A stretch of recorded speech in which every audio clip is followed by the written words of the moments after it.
pagdalo ito sa aming payak na press briefing. Ako po si Attorney Ferdy Tomasio, kasama ko po si Attorney Jimmy Bondok at si Citizens Crime Watch National President Diego Magpantay. At I'll go straight to the point po. Ang primary reason kung bakit nagpatawag po kami ng press briefing ay para ipaalam po sa lahat yung mga maniobra na nangyayari with respect to the ombudsman cases of Justice Secretary Boying Remulla. Ganito po yan. Di po ba may dinismiss na mga kaso laban kay Boying Remulla na inihain ni Senator Amy Marcos. Biglang-bigla po dinismiss nung mag-uumpisa na po ang deliberations ng Judicial and Bar Council. At ito, na-confirm ko, I heard it 3 days ago, but now it's confirmed, it's out in the news na si Senator Kiko Pangilinan ang nag-move para i-defer yung deliberation to give, ostensibly, to give him more time to review the applications, but alam naman po natin, huwag na tayo maglokohan. Ito'y para to give the acting ombudsman time to dismiss the cases against Boying Remulla. Ngayon po, ito ang nangyari. Nag-MR po si Senator Marcos. In my more than 30 years of practice as a lawyer, which includes the ombudsman and the Sandigang Bayan, kapag nag-MR po ang any party, ito po ay binibigyan ng opportunity yung other party to submit an opposition. Ito po, wala. Outrightly dinismiss yung MR. Bakit nagmamadali? Ngayon, may dalawang kaso pong final. Isa po, yung kay Mayor Baste. Alam na natin yan. I will not go into that.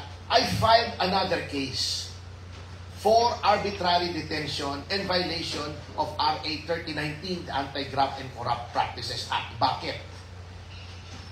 Sabi po nila, suspect daw yung timing. But you can research, it was already out in the media that immediately after my client Cassandra Leong was arrested in August 2024, we already announced to the media that we would be filing arbitrary detention cases. On what ground?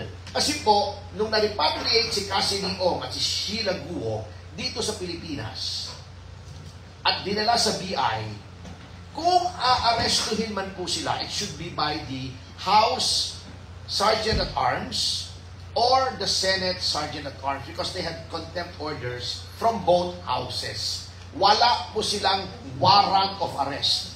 An order to take a person into custody for contempt is not a warrant of arrest because a warrant of arrest is an order issued by a judge to hold a person to answer for a crime. No crime was committed. Ano po nangyari noong August 2024? Sa BI, dumating ang NBI, dumating si Director Santiago, nandoon ako, and they said that my client was going to be taken to the NBI headquarters. Sabi ko, bakit? Ba't hindi nyo i-turn over sa OSAA? Wala yung warrant.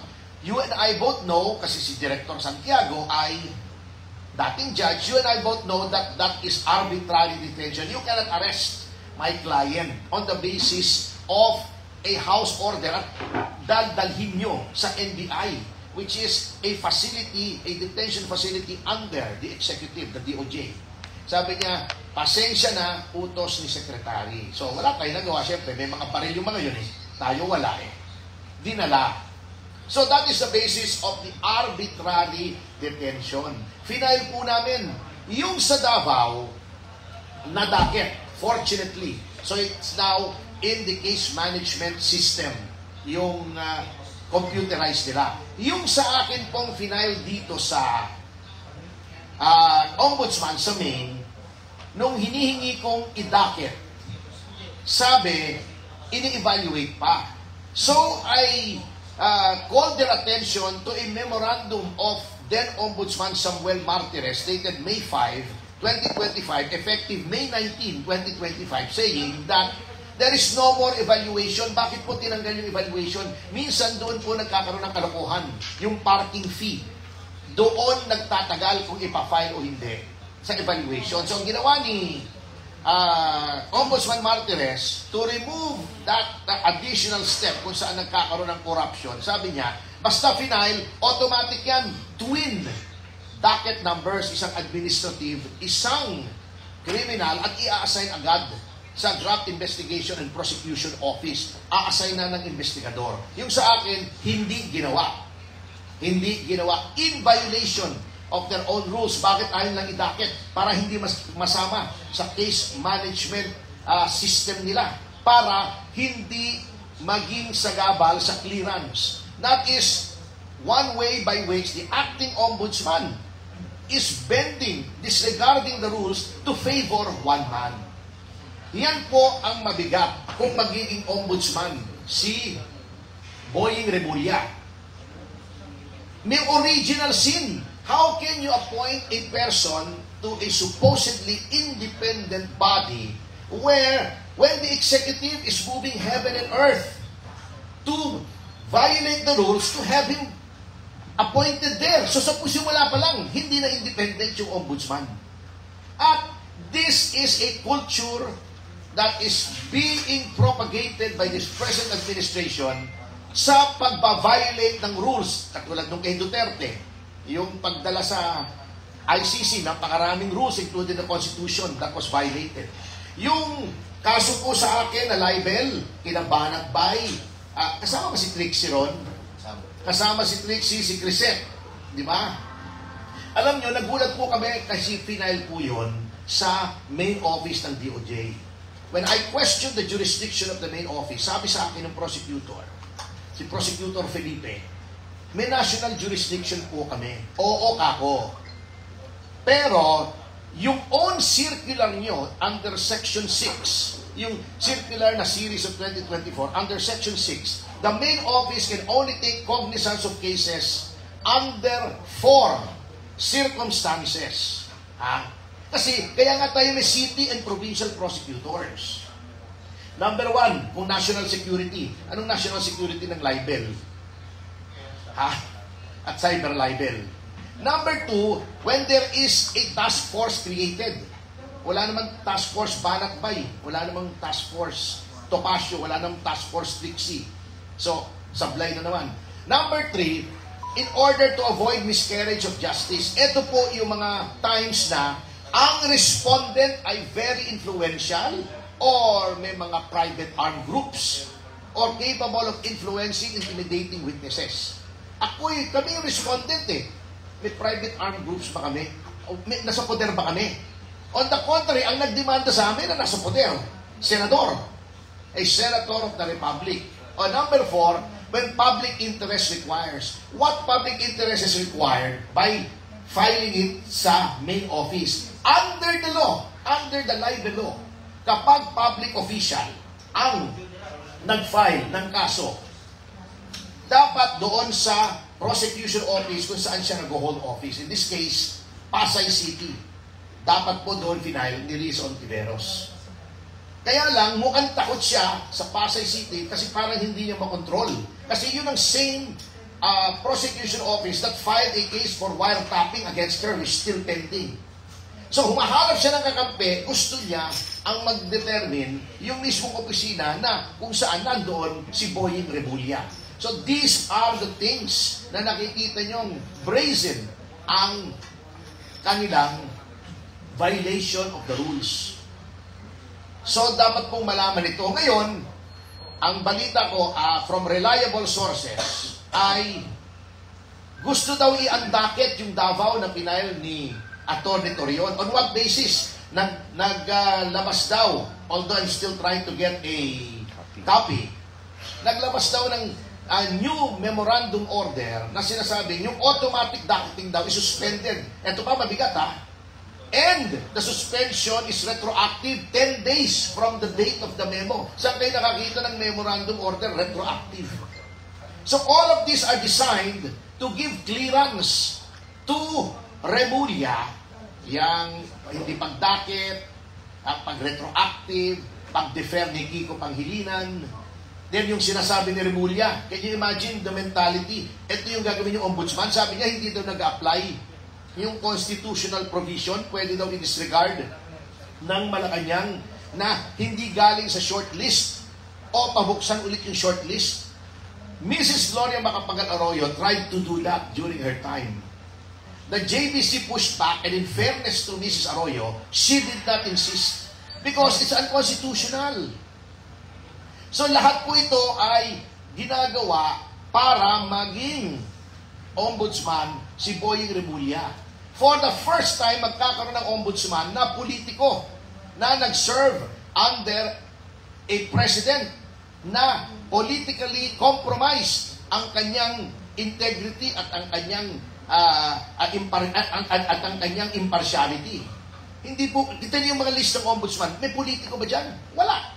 Former justices, career officials, sila JBL Reyes, sila Justice Martires, mga walang hindi kayang impluensyahan. For the first time, lalagyan mo ng tao na naging alter ego mo at binabraso mo pa. Another example of how this administration is bending or even outrightly breaking the law. Yun pong request ni Senator Marcoleta for immunity for Diskaya. Kami po sa Citizens Crime Watch, we want immunity not only for Diskaya but all whistleblowers. All whistleblowers. Because may batas po yan. Ang problema, noong when the Blue Ribbon Committee under Marcoleta was already going somewhere, napapunta na rin sa mga congressman, napapunta na sa mga senador, bigla nilang nireshuffle, nagkaroon ng a change of leadership ang Senado. Anong ginagawa nila ngayon? Yung request for immunity ni Diskaya, who is willing to spill the beans, dininay. Anong cause for denial? Echo parehong sinasabi ng Justice Secretary at ng Senate President. Dapat ibalik muna nila yung ninakaw nila. Teka muna, wala po sa batas yan. Kasi tingin ko sa One Ball University, nag-aaral na ng law si Tito Soto. Ang batas pong relevant are 3. Okay? Yung sa witness protection at sa immunity. Number 1, the earliest law is Presidential Decree 749, the first ever Whistleblowers Act in the Philippines. That was a presidential decree of Marcos Sr. enacted under the lawmaking powers of the President under the 73 Constitution when Amendment 6 was introduced, giving the President lawmaking powers aside from the batasang pambansa. Ang nakalagay po roon, kapag may whistleblower sa yung bribery, direct bribery, indirect bribery, qualified bribery under the revised penal code, 2010, 2009, 2010, 2011, at 2011 ng RPC. Yung smuggling at saka tax evasion, yun po ang covered ng 749, may immunity. Wala po sa batas na sinasabing mag-restitution ka muna. There is no restitution provision. Doon po sa Rule 119 ng Rules of Court, may requirements din to become state witness. Wala rin pong restitution. Doon po sa Witness Protection Act, wala din pong restitution doon. Bakit ini-insist ng DOJ Secretary at ng Senate President that there should be restitution? Yung restitution, sasabihin nila, tinatawanan tayo niyan. They will get away with it? No. If you become state witness, you only get immunity from criminal action. Kung mayroon kang ill-gotten wealth, that is subject to another proceeding. Forfeiture. Meron pong way para kunin yung ill-gotten wealth. Ako sasabihin nila yung lifestyle check. Bakit yung mga contractors ang nila-lifestyle check nyo? Ay dapat yung mga congressmen at yung mga DPWH engineers, officials. Bakit? Because the presumption under the law that if your wealth is more than your salary, which gives rise to a presumption that the excess is ill-gotten, only applies to public officials. Kaya lifestyle check, hindi po applicable yon sa private individuals. This is not to say na wag bawiin kung ang mga Diskaya, kung sino mang impaktong contractor dyan ay may ill-gotten wealth, may forfeiture proceedings. Pero hindi pwede sinasabi ni ni Tito Estesoto na magkaka-accounting, forensic accountant, isoli mo muna bago ka mag-safety test. Wala po. Wala po. It's baka si Miss Tapia lang ang nag-lecture sa kanya noon. Hindi po valid yung opinion na yun. Bakit nila dinadagdagan? Ayaw nilang magkaroon ng immunity. Bakit ayaw nilang magkaroon ng immunity? Kasi ngayon, ini-intimidate na nila na huwag nang ituro yung mga congressmen, yung mga senador. How can you get good information from a whistleblower if you do not protect the whistleblower? Kita nyo lahat ng batas ng immunity. Pinoproteksyonan. Binibigyan ng safe house, binibigyan ng security personnel para hindi matakot. Ito, gustong mag-spill the beans, tinatakot nyo. Kung ngayon, pinakontempt nyo. What private person will not be intimidated by these acts? Alam nyo, wala na mangyayari dyan kung ganyan ang Senate President at ang DOJ Secretary. You can write this legislative investigation sa Senado off. Maniwala kayo. I have been a veteran of so many legislative inquiries na wala nangyari kasi ayaw bigyan ng immunity. Ang may mangyayari lang dyan ay kung bibigyan mo ng immunity, otherwise magkakaroon lang ng fall guy dyan. Parang yung Bangladesh bank scam. Ang ginawa nilang fall guy, yung manager ng bangko, yung mga high-ranking bank executives, andyan pa. Nakatira pa sa Forbes Park, still enjoying. Pinagbulta lang ng 1 billion ang RCBC for all these lapses. Na, that's although it may be a big amount, that's peanuts to a banking institution like RCBC. Lahat yan, yung mga high-ranking officials, nandyan, still making millions, if not billions a year. Ang yung manager. Yung fertilizer fund scam, yung mga supplier ang nadimanda. By the way, na-absuelto na yung marami, including my client. Yung mga opisyal ng Department of Agriculture, walang nadimanda ron. Walang nadimandang public official. So, ganito po mangyayari dyan. Maniwala kayo. Therefore, dapat po bigyan ng immunity yung lahat ng magbo-blow ng whistle. Yang si Bryce, di ba? Dapat yan binibigyan ng immunity. Anong ginagawa? Lalong tinatakot, ini-intimidate. Paano magsasalita yan? Takot na yan. Wala na po yan. Write it off. And pag si Remulla ay binraso pa nilang maging ombudsman, you can really say with definiteness na yung sinasabi lang hindi umaandar ang justice system dito sa Pilipinas, baka magkatotoo na po talaga with that kind of ombudsman. So yun lang po ang aming sinasabi dito. Plus, sana wag mag-focus sa flood control. Kasi, etong si Nasoto, parang holier than thou. Bakit hindi nila tingnan yung biglang lumobong presyo ng new Senate building sa BGC under the leadership of Tito Soto? But ayaw lang tingnan yung 10.9 billion project ng City Hall under Vico Soto. They're painting themselves as saints here. Tignan natin, ano ba yung nangyari doon sa building doon? Sa yung bagong City Hall, yung may ginibang parking lot. Exempted ba yun sa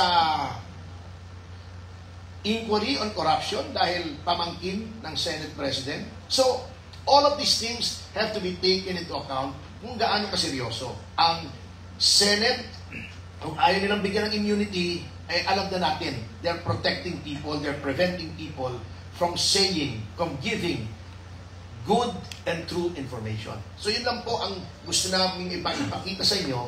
This should be a cause for outrage.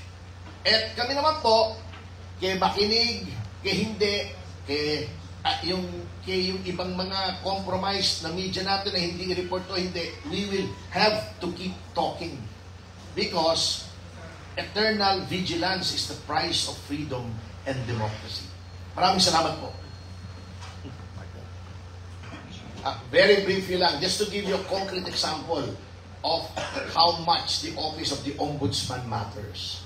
Noong panahon ni Conchita Carpio Morales, dinimanda namin si Noynoy Aquino for 44 counts of reckless imprudence resulting to homicide for the death of the 44 SAF troopers in Mama Sapano. Ang ebidensya namin, dalawa. Yung buong Senate inquiry under the Committee on Public Order ni Grace po at yung BOI report ni Mayor Magalong, both pointing to Noynoy Aquino as the one ultimately responsible for the deaths of the 44 troopers. Anong final ng ombudsman dahil kakampi nila? Ito, hindi pa politiko ito ha. Graft at saka usurpation. Graft at usurpation for the death of 44 Filipinos. Ito, under Martires, Duterte appointee, dinimanda namin ang cabinet member ni Duterte. Cabinet. Secretary Ramon Lopez for the tax evasion ng Yanday. Anong ginawa? Final. Dinimanda namin isa pang cabinet ni Duterte, si Vince Dizon. Anong ginawa? Final. Mga kabinete yan nag-appoint sa kanya, ha? O, nagdemanda kami ng graft against Juanson. Juanson is pro-Duterte, anti-BBM, outspoken. Final. So, walang politika dito. Yung kabila, iyon na hindi pa politician, retired justice pa yun, ha? Hindi pro-Duterte si Gonzo. Hindi ba? Baka magalit. Okay. Anyway, pero pro-Sara na siya. Sara. Pro-Sara. Oh.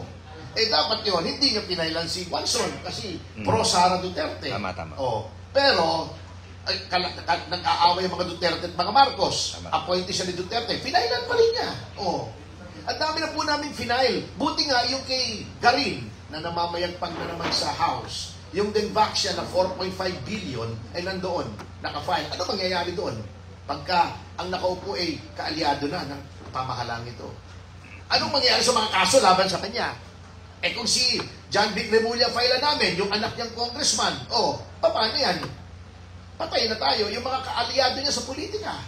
Yan po ang danger dyan. Pero bakit pinipilit? To the extent na, nasan ba yung letter natin? Before we, ibasahin niyo muna itong letter na ito. OMBEA? Anong letter? OMBEA. Yung OMB...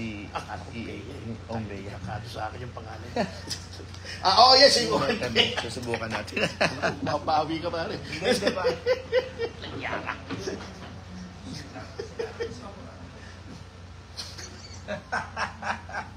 Nagganon ako rin. OMBEA. Okay. OMBEA. Ewan ko kung aware na kayo dito sa... Ito, verified ko na ito'y natanggap na ng lahat ng members ng JBC. Teka, baka matagalan yan. Sige, anyway, pasok mo na lang si Bobet. Sige. Okay. So, we are now open for questions, ladies and gentlemen of the press. Yes, sir. Ivy, can you give this to... Yes, please.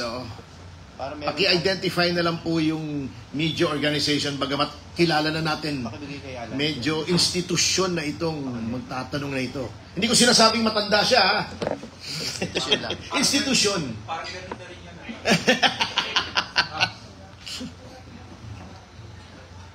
So, attorney, yung mga binabanggit nyo, simula kanina, yung pagbabago ng memorandum circular para dun sa automatic trafficking ng mga ipinafile, yung mga reklamo sa Office of the Ombudsman ay nagbibigay paborableng posisyon para dito kay Justice Secretary Oying Remulla at makakuha ng clearance na isa sa mga requirements para masorti sa JPC dito sa vacanting position sa Ombudsman.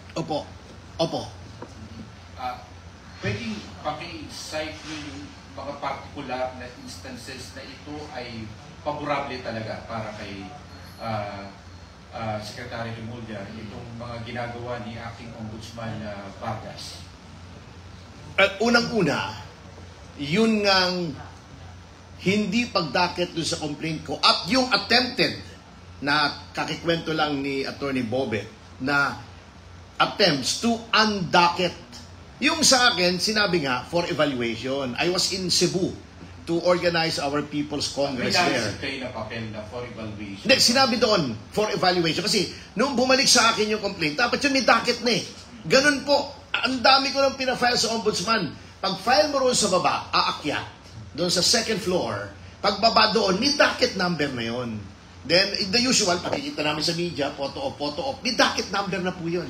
Yung final po namin kay against then Speaker Martin Romualdez, ganun po. Yun ang pinaka-latest. Ganun ang procedure. Paglabas namin doon, may docket na. Nagulat ako nung pagbalik sa opisina because I was operating by remote control. Nasa Cebu ako eh.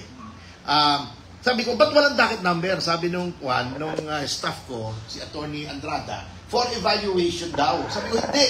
Right?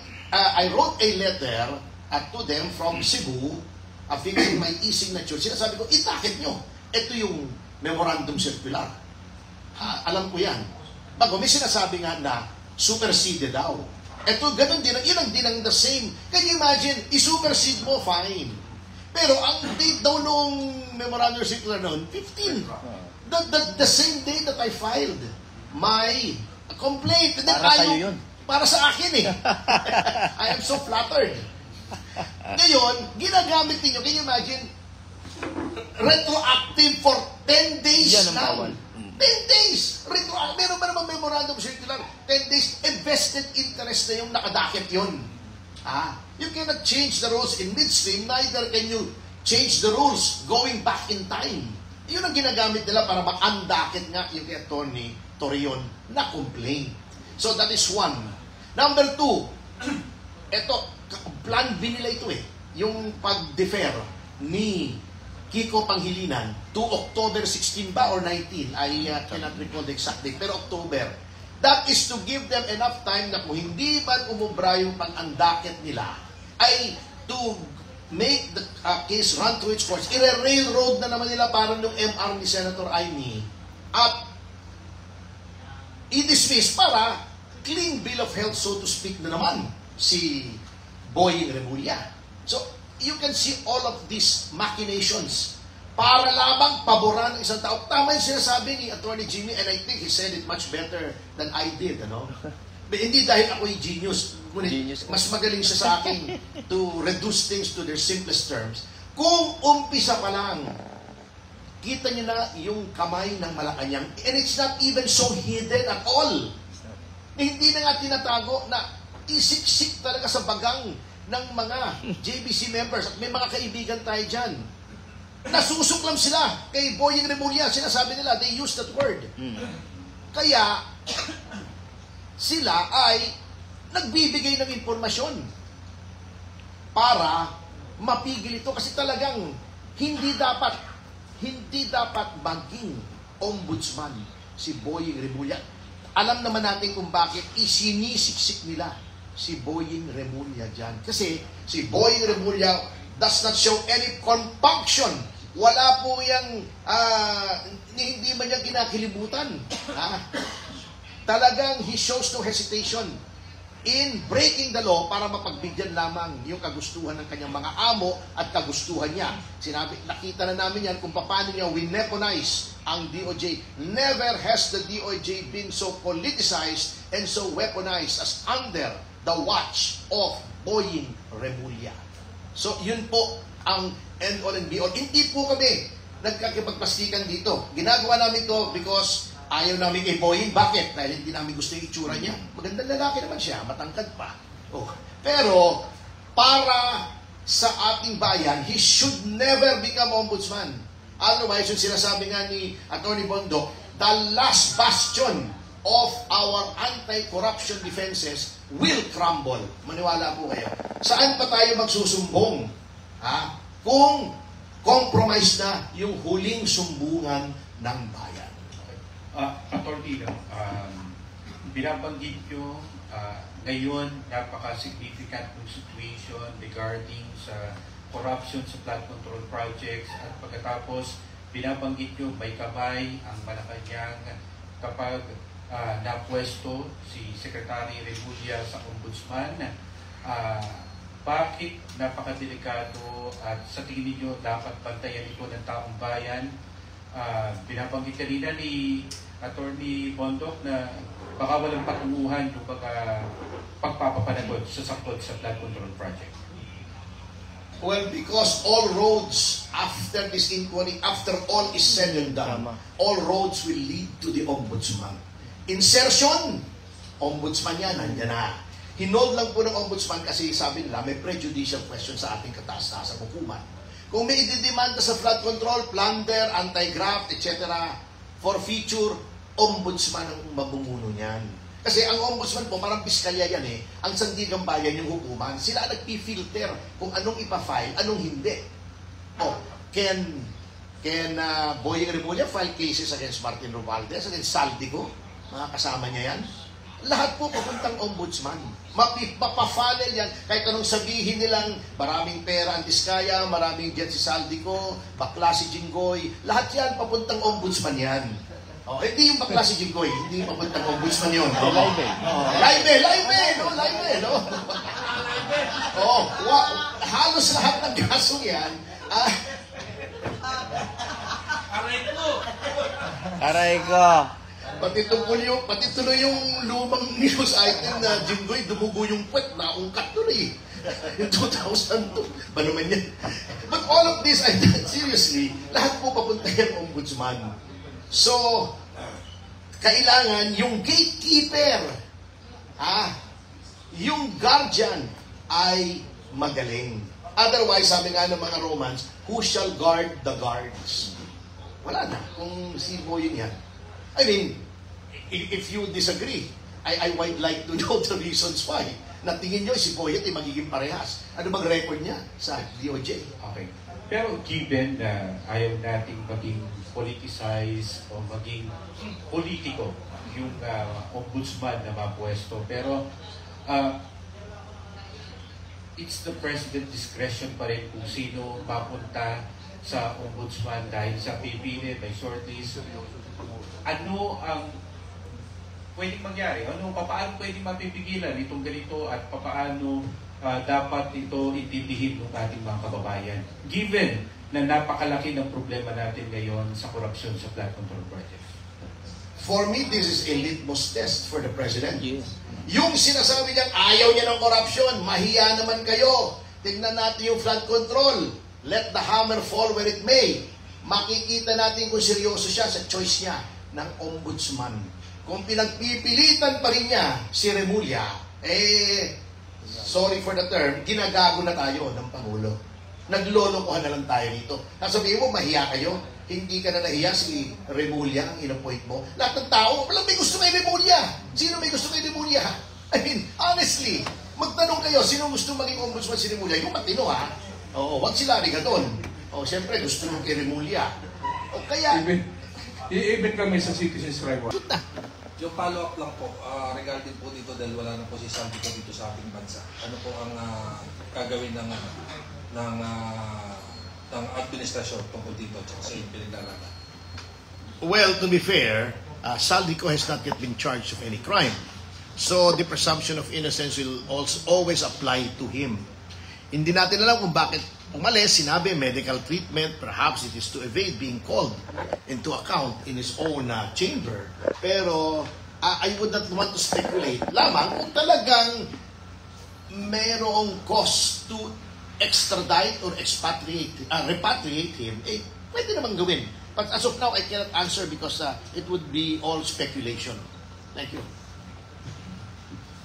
Sorry, I forgot to introduce my name. My name is Judea. Ako po ay member ng Banateros. Ako po yung representante. Another question po is, regarding po dito sa pagpapalit ng speakership dito sa lower house and pagpapalit po dito sa Senate, narinig ko po kanina na umaabot ang kamay ni Pangulong Bongbong Marcos hanggang sa ombudsman.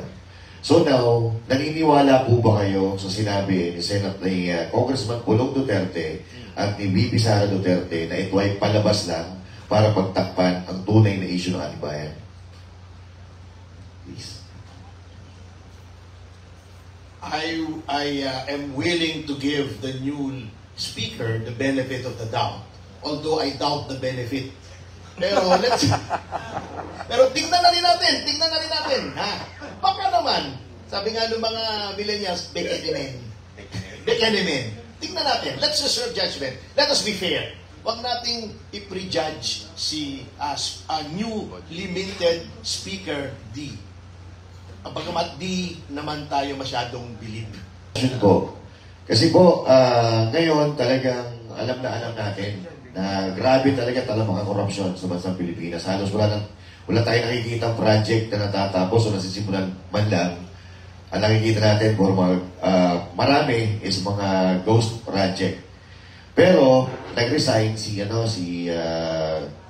Speaker Romualdez at sinasabi niya na wala siyang kasalanan sa mga nangyayari bilang isa siyang leader ng Kongreso. So, naniniwala po ba kayo na walang kasalanan si dating Speaker Martin Romualdez?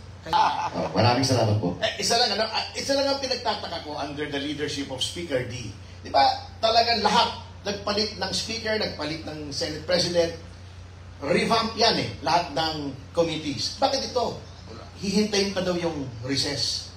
Bakit gusto nilang i-retain yung mga committees? Lalo-lalo na the famous, the testicular Terry Ridon.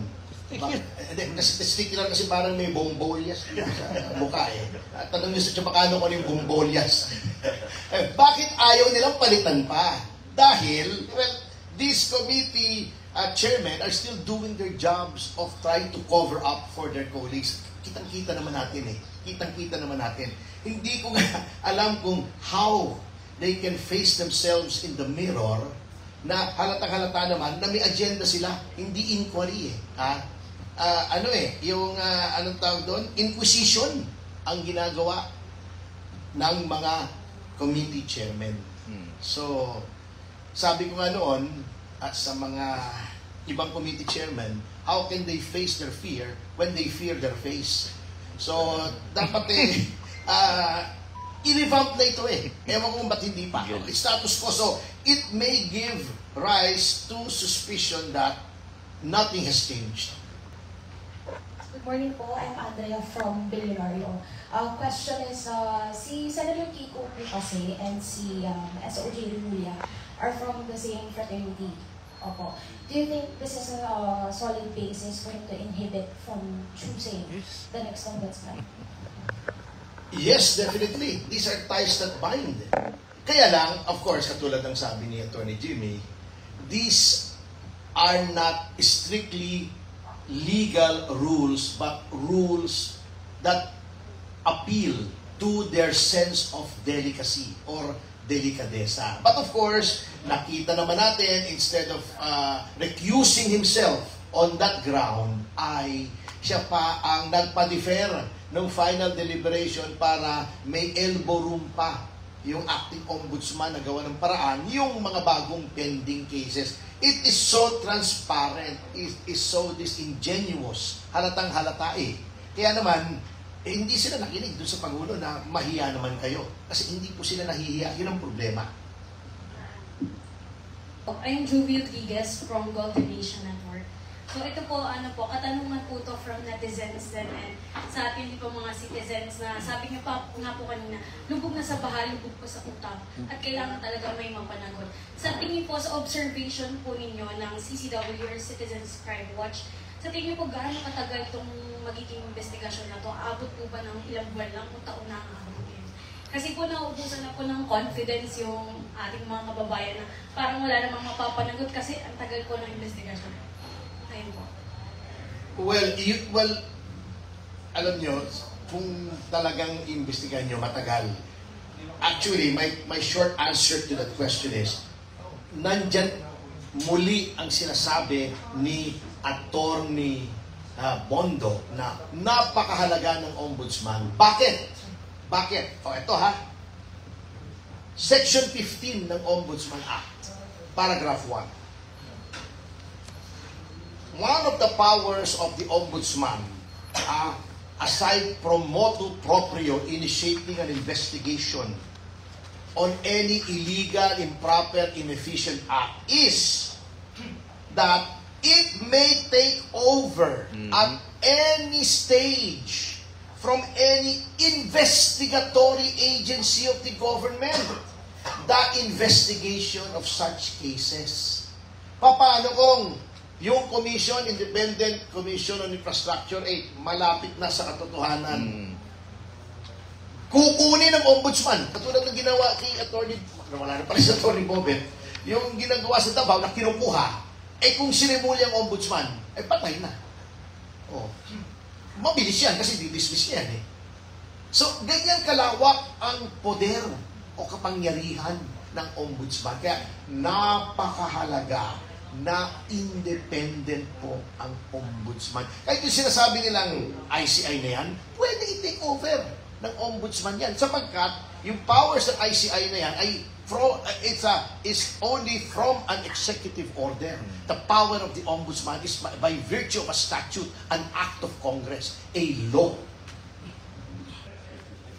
Then dapat si Secretary Dizon ay humingi sa Senate President na bigyan either yung transactional immunity na ginagamit pag legislative inquiry or to facilitate witness protection and eventual discharge as state witness. Hindi ka makakahuli ng malaki kung natatakot na yung mga tao kasi nakita nila yung trend. You're spilling the beans. Bago nagpalit yung leadership, ayaw ka nang bigyan ng witness protection. So, paano sila makakahuli? Kung takot magsalita. Give the witnesses the tools to supply the names. Otherwise, wala talaga. Papatumpik-tumpik lang sila dyan naglalaro lang sila dyan sa Blue Ribbon, yung kasalukuyang Blue Ribbon.